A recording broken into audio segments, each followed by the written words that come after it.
Sir, सुबह से आप लगे हुए हैं, तमाम जगहों पर मुआयना कर रहे हैं। कैसा माहौल आपने फील किया है अब तक? तकरीबन 2 घंटे यहाँ पर हो चुके हैं। किस तरीके का माहौल आपको दिख मैंने रहा बताया ना कि इस समय वोट परसेंटेज भी अच्छा हो चुका है और मैं समझता हूँ कि लगभग इस 2 घंटे के अंदर 10 या 15% तक वोटिंग भी हो चुकी है। कई जगह तो 150 वोट, कुल 1000 वोट हैं, 150 वोट डल चुके हैं और 11 बजे तक अभी और समय है तो उसमें 50% तो वोट भी डल सकते हैं। खूब लंबी लाइनें लगी हुई हैं सब।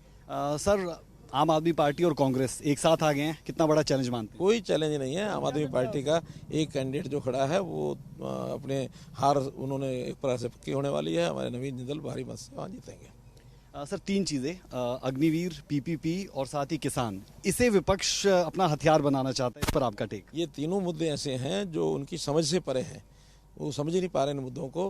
पहली बात तो यह है कि अग्निवीर इस देश की एक गौरवशाली योजना ऐसी है कि यहाँ का युवा यानी 4 वर्ष में आर्मी के उसमें जाकर के ट्रेनिंग भी लेगा, उसको पैसा भी मिलेगा और वो एक अनुशासित नागरिक बन करके देश के अंदर किसी प्रकार का जो काम करना चाहेगा वो अनुशासन में रहकर करेगा, देशभक्ति की भावना से करेगा, ईमानदारी से करेगा।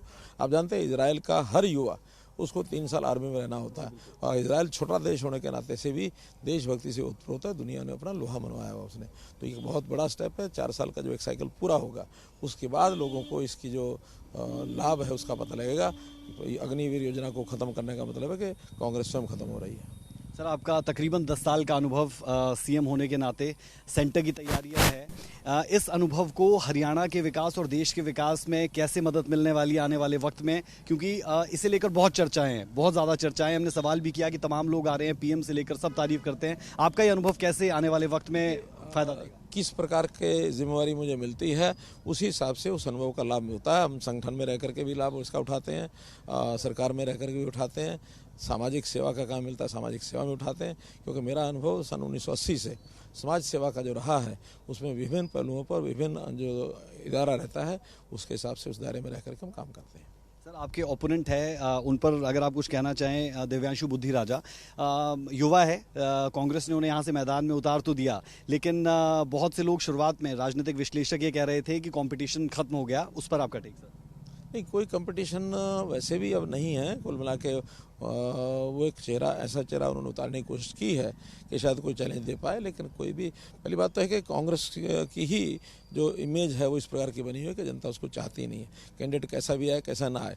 और जहाँ तक इस कांग्रेस के कैंडिडेट की बात है तो शुरू में जिस दिन उतरे उसके बाद तुरंत उसको जमानत करानी पड़ी, पीओ घोषित थे। तो जनता कुछ जाने ना जाने, लेकिन जो भी बैकग्राउंड मिलती है उसको देख करके जनता भांप लेती है कौन व्यक्ति कैसा होगा। इसलिए किसी प्रकार का कोई चैलेंज नहीं। दिग्गजों की फौज यहाँ पर आई, तमाम दिग्गज नेता यहाँ पर आए। राजनाथ सिंह जी की मुझे वो बात याद आ रही है कि सिर्फ आप सांसद नहीं भेज रहे, कुछ बड़ा होने वाला है। क्या है सर? बढ़िया भैया, बढ़िया बढ़िया, बहुत अच्छा, ठीक हो। देखिए, अब ये बात उन्होंने कही है, एक बड़ी सभा में कही है, लेकिन अब इस विषय में मैं तो कोई खुलासा नहीं कर पाऊंगा। कारण क्या कि या तो प्रधानमंत्री जी जाने या राजनाथ सिंह जी जाने। उन्होंने कहा तो निश्चित रूप से कोई ना कोई बात उनको जानकारी होगी। बाकी हम तो जनता के सामने जा रहे हैं और जनता जो है किस प्रकार से रिस्पॉन्ड करती है। आज मैं देख रहा हूँ कि भारतीय जनता पार्टी के चाहे वोटर्स हैं चाहे वो हमारे वर्कर्स हैं, सबके चेहरे पर एक उत्साह है और सब जो है वोट डाल करके आने के बाद आके बताते भी हैं कि हम भारतीय जनता पार्टी को वोट डाल के आए हैं। सर, एक आखिरी सवाल कर रहा हूँ, एक आखिरी सवाल कर रहा हूँ। 400 पार की बात हो रही है और दूसरा, आप पर सिर्फ करनाल सीट नहीं, पूरे हरियाणा में 10 की 10 सीटें और एक उपचुनाव की सीट, 11 सीटें जिताने का दायित्व भी है। प्रेशर महसूस करते हैं?